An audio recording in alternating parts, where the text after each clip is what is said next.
사회와 칭찬을 하는 사람의 그런 관점에 따라서 이 아이들의 생각이 고정이 된다는 겁니다. 이것이 고정이 되는 과정으로 가면은 뭐 제가 앞서 예를 들었는지 모르겠지만 제가 조금 전에 만든 비디오에서는 예를 들었는데 이거는 뭐 제 그 펀더드 그 안에서 나가는 그 공부에 대한 강의라서 그 이론에 대한 그 내용이었는데 거기서도 제가 이제 예를 들었지만은 이러한 생각이 들어가면요, 이것이 도와주는 것은 잘한 일, 여기에 왜라고 하는 이유가 빠져 있는 상태에서 이렇게 가면요, 어떻게 되냐면 도와줘야 된다라고 하는 것이 나는 사람들을 도와줘야 된다, 그리고 이것이 내가 해야 되는 일이다라는 생각이 머릿속에 딱 고정이 됩니다. 그러면은 얼마 전인가 뉴스에서 봤을 때 한 여자아이가 그 채팅으로 만난 사람하고 이렇게 얘기를 주고받으면서 친구처럼 되다 보니까 이제 저쪽에서 지금 내가 요즘 힘들어서 그런데 네가 좀 도와줄 수 없니? 그래서 네가 뭐 벗은 모습, 성적으로 이렇게 좀 노출되는 그런 거를 해가지고 보내주면 내가 이걸 가지고서는 뭐 돈도 좀 이렇게 지금 당장 좀 뭐 좀 할 수 있을 것 같은데 좀 해줄 수 있니? 뭐 이런 식으로 얘기했더니 도와주는 거 잘하니? 어떻게 하죠? 그 10대 그 아이가 어떻게 했다 그러죠? 실제로 그렇게 해서 보냈고, 그렇게 해서 보내니까 이제는 그걸 가지고 있는 사람이 덫에 걸린 거죠. 그걸 가지고 있는 사람이 야, 이거 더해서 보내. 이거 더해서 보내. 그래서 심지어는 엄마와 그 동생의 사진까지 그 찍어서 보내는 그런 일이 벌어졌다라고 하는 게 뉴스에 나오죠. 이것들이 다 어디서 시작이 되느냐? 고정된 사고에서 나옵니다. 스스로 판단을 내리는 것이 아니라 내가 이것을 바탕으로 왜 무엇 때문에 라고 했을 때 이렇게 했을 때 이거는 내가 볼 때는 이거는 사회적으로 인정을 받을 수 있는 일인 것 같다 라고 하는 그러한 판단을 이 행동을 한 사람이 스스로 내리는 것이 아니라 사회가 결정을 해주니까 그쪽으로 맞춰갔을 때 그 사람들이 따라서 그렇게 가버린다는 겁니다. 그러니까 어떻게 되죠? 부모님들 아마 이런 칭찬을 많이 쓰실 때가 아마 이걸걸요. 그 아이가 공부를 하고 있으면 공부하니 잘하고 있어, 박수 치죠. 그럼 아이가 공부를 더 잘한다고 생각을 하죠. 공부는 더 할 수 있을 겁니다. 지식을 찾는 공부는. 그런데 두뇌는 어떻게 되는가? 라고 하면 두뇌는 생각을 멈춥니다. 그러니까 두뇌 발달에는 쓰이지가 않죠. 체벌은 더 말할 이유도 없을 정도로 더 그 사람을 아주 극으로 만들죠. 그러니까 이거는 아예 그냥 그 개를 훈련시킨다라고 보시면 됩니다. 물론 이쪽도 개를 훈련시키는 것과 마찬가지죠. 개 훈련시킬 때 개들이 잘했으면 먹을 거 지들이 원하는 거 주고 잘못했으면 체벌을 가하고 똑같죠. 예. 자, 그래서 여러분들께 오늘 요번 강의는 뭐 제가 여기다가 방법까지 그냥 아주 간단하게 그 집어넣도록 하겠습니다. 자, 그래서 여러분들께서는 아이들에게 접근을 할 때 칭찬을 하든 체벌을 하든 칭찬을 하지 말라, 체벌을 하지 말라가 아닙니다. 저는 앞서 내용만 들으시고 칭찬하면 안 되겠다, 체벌하면 안 되겠다 이렇게 생각하실 이유는 없습니다. 제가 이제 칭찬하는 방법, 물론 칭찬과 체벌이라고 하는 것이 없이 접근하는 것이 가장 확실하지만 그렇게 하려고 그것을 할 수 있으려고 하면은 사실상 부모님들 두뇌가 사고력의 영역의 훈련이 많이 돼야 됩니다. 그게 쉽지가 않습니다. 그래서 칭찬과 체벌이 일상에서 나올 수밖에 없을 거라는 것을 또 이제 저는 뭐 인정을 합니다. 자, 그러면은 이제 칭찬과 체벌을 할 때 어떤 식으로 왜 어떻게 해야 될지 이것에 대한 생각이죠. 제일 먼저 체벌에 대한 내용입니다. 체벌에 대한 것은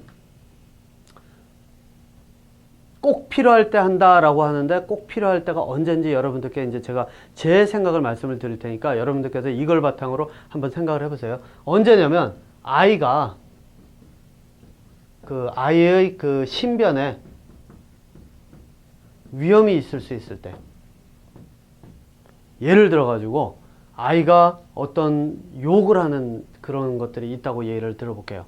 그럼 욕이라고 하는 것이 뭐가 되죠? 욕이라고 하는 것은 아이가 밖에 나가서 누군가 욕을 했을 때는 싸움이 벌어질 수 있죠.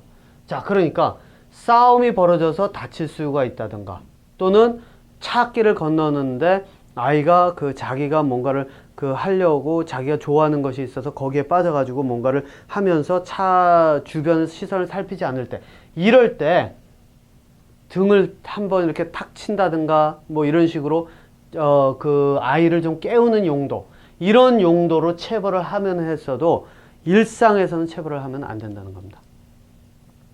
그리고 체벌을 할 때 항상 여러분들께서 이 내용을 가지고 계셔야 됩니다. 그게 뭐냐? 이유를 설명해 줘야 됩니다. 왜 하면 안 되는지. 예. 앞서 말씀드린 것처럼 욕을 했을 때, 밖에 나가서 그렇게 했을 때, 그 아이가 뭐 모르는 사람한테 욕을 하는 소리를 했을 때, 그 상대방이 오해를 하든 어떻게 하든 그랬으면 바로 너희들이 다칠 수 있다. 요즘 같은 경우에는 뭐 여기 밴쿠버 지역 그 얘기 들어보셔서 아시는 분들도 많이 계시겠지만은 어떤 내용이 나오죠? 이 아시아계 사람들에게 그 욕을 한다든가 아니면은 뭐 해코지를 하려고 하는 사람들이 있다 그러죠. 이 코로나 그 바이러스 때문에요. 예. 바로 이런 것이 있을 때 아이들에게 밖에 나가서 기침을 하려고 하면은 기침 날 때는 밖에 나가지 말고 가능하면 집안에 있는 게 어떻겠냐. 왜? 밖에 나가면은 사람들이 이렇게 오해를 할 수 있고 그러면은 네가 코로나 바이러스를 퍼뜨린다고 생각해서 너한테 해코지를 할 수도 있으니까, 이런 식으로 이유를 구체적으로 설명을 하면서 체벌도 해야 된다는 겁니다. 칭찬도 마찬가지입니다. 칭찬도 아이에게 공부를 하고 있기 때문에 아이에게 어이 잘했어, 잘하고 있어, 이렇게 칭찬을 하면은 안 된다는 거죠. 그럼 어떻게 해야 되느냐? 공부를 하고 있네? 어느 부분을 어떻게 하고 있는데?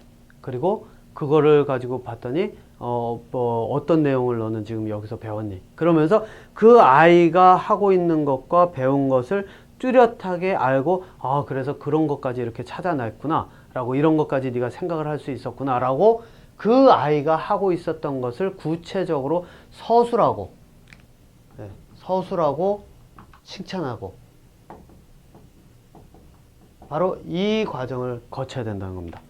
아이가 한 행동을 구체적으로 서술한 다음에 칭찬하는 것.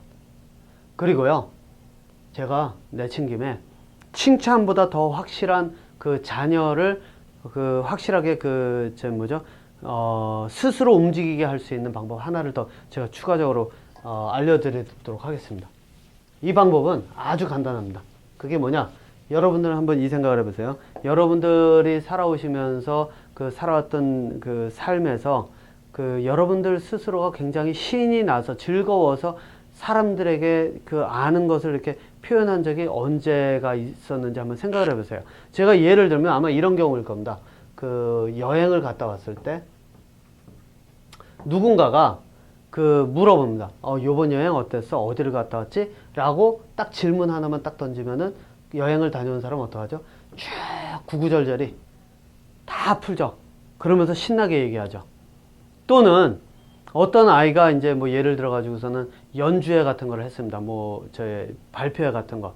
그래서 발표회 같은 거를 했을 때 아이들에게, 야, 너는 이 연주회를 이렇게 했을 때 네 악기 소리가 굉장히 이 하모니가 굉장히 어울려지면서 부드럽게 나오면서 그 표현이 잘 됐던데 너는 어떻게 그렇게 했니? 어떻게 그렇게 할 수 있었니? 아이의 능력을 묻는 질문. 이 질문을 하면 사람들은, 이건 어른아이 할 거 없죠.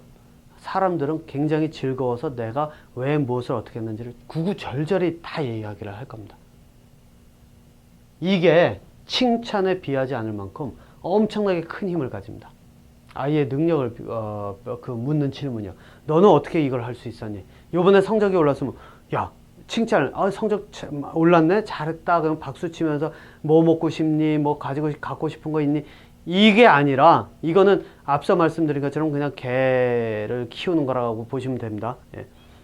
그게 아니라 아이가 딱 성적을 가져왔는데 성적이 올랐습니다. 그러면은 어떻게 얘기를 하냐? 야, 지난번보다 성적이 뭐 10점이나 올랐는데 요번에는 너는 어떻게 공부를 했길래 이렇게 차이를 만들 수 있었니? 라고 아이에게 무엇을 어떻게 했는지, 또는 아이의 능력을 묻는 질문. 아이에게, 야, 너 이게 10점을 올릴 수 있는 능력이 있었네? 어떻게 이렇게 할 수 있었니? 이런 식으로 아이에게 방법과 능력을 묻는 질문을 했을 때 아이들뿐만 아니라 어른들도요, 춤추는 정도가 아닙니다. 이 사람들은 흥분해서 자기들이 더 잘할 수 있다는 생각에, 그 다음에 거기에는 또 하나 뭐가 있죠?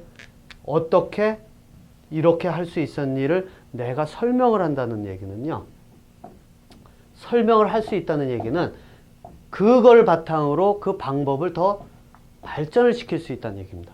예.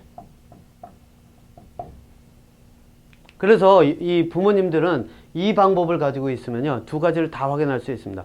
아이의 두뇌 능력이 어느 정도인지. 아이가 설명을 못하고 그냥 공부했어 이러면은 아이는 사고력을 키우는 그런 과정 속에서 굉장히 멀어져 있다고 보시면 됩니다. 그런데 아이가 요번에는 이 챕터가 이렇게 있었는데 이 장에서 이런 부분을 중점적으로 이렇게 했더니 이렇게 됐어. 이런 아이는 발전을 시킬 수 있을 확률이 굉장히 높아진다는 거죠. 그러니까 이제 여러분들께서는 이제 어떻게 보실 수 있느냐? 아이의 그 두뇌 능력 지금 어느 정도의 수준인지도 찾으실 수 있고, 아이들이 스스로 움직이게 할 수도 있고, 그렇게 함으로써 아이가 점차 사고력을 키울 수 있도록 해줄 수 있다는 이야기입니다. 자, 그러니까 칭찬이나 체벌을 하시더라도 그냥 칭찬이나 체벌을 하실 것이 아니라 이유와 설명, 그러니까 그 구체적인 서술과 이유를 가지고 저희 칭찬이나 체벌을 하셔야 되고, 체벌이나 칭찬보다 더 확실한 방법은 아이에게 그 아이가 무엇을 어떻게 했는지, 그 아이의 관심사는 왜 그런 것을 가졌는지, 이렇게 이유를 묻는 것, 이런 것을 했을 때 아이는 좀 더 활발하게 그 두뇌 능력을 발달시킬 수 있다는 것, 요거를 여러분들께서 생각해 보시라고 제가 이번 주제는 칭찬과 체벌로 했습니다. 자, 저는 다음번에 다시 찾아뵙도록 하겠습니다.